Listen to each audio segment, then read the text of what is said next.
أطلقت السلطات الفرنسية سراح اللاعب الجزائري يوسف بلايلي نجم الترجي التونسي بعد ساعات من اعتقاله في مطار الراسي في العاصمة باريس صباح اليوم الأربعاء، وفقا لما أوردته صحيفة الهداف الرياضية الجزائرية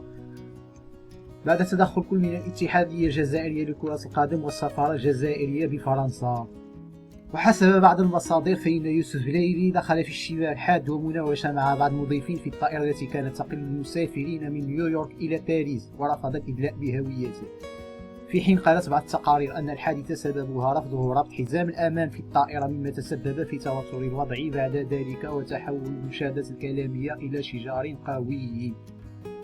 ولم يظهر يوسف بلايلي منذ آخر مباراة للترجي في مونديال الأندية ضد تشيلسي في 25 من يوليو الماضي، إلا أنه فاجأ الكثير من المتابعين اليوم الأربعاء عندما بدا في قبضة رجلي شرطة فرنسيين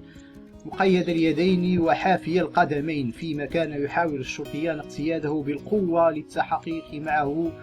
داخل مركز شرطة المطار.